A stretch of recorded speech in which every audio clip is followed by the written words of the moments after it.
Assalamualaikum. Hari ni day 2 kita buat jeruk ni. Berapa ya? 48 jam 2 hari.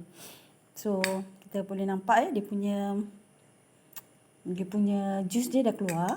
Yang ni campuran garam dengan cuka jeruk. Tapi cuka tu tak terasa sangat, rasa garam lah. So saya cuba mengolah. Saya tak rasa dia sesuai untuk dimakan snacking macam kita makan jeruk lah. Sebab dia punya rasa tannin tu agak signifikan dia lekat dekat tekak tu. Tapi yang saya nampak adalah kita boleh buat dia punya colored juice ni kan. Lebih kurang macam reddish purple, macam beetroot lah. Kita boleh buat cecah. Cecah maksudnya dah bawa macam apa? Kuah martabak ke. Nanti letak bawang je lah. Bawang dan cuka ataupun lemon ataupun lime lah.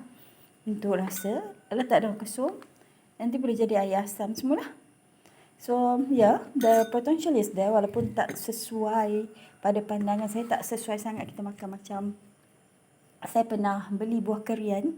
Saya jeruk sangat sedap. Tapi yang ni dia kelak dia tu signifikan sangat. But I think kalau kita olah jus dia sahaja, dilute the salt semua tu kan. Jangan letak garam banyak sangat. I think should be fine lah. Rasanya okey je. Letak stevia sikit. Bolehlah kita dijadikan sebagai drinks or juice or base untuk sauce or something. Boleh je. Dia ada potential.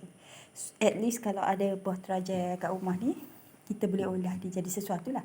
Yang coffee tu memang okey lah, ongoing lah. Cuma saya tengah research lagi berapa kerap kita boleh minum.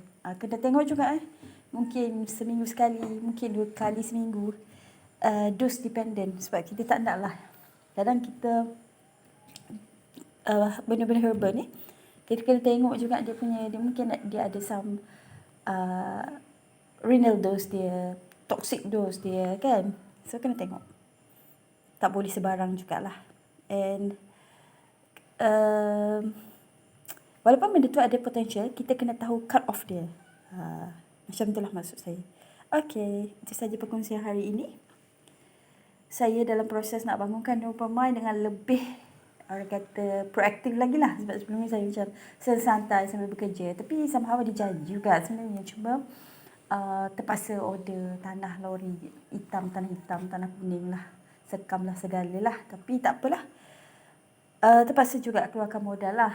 Dia tak boleh, maksudnya apa sumber yang ada. Saya cuba dah.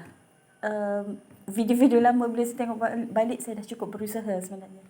Cuma rezeki tu belum ada. InsyaAllah akan datang ada rezeki.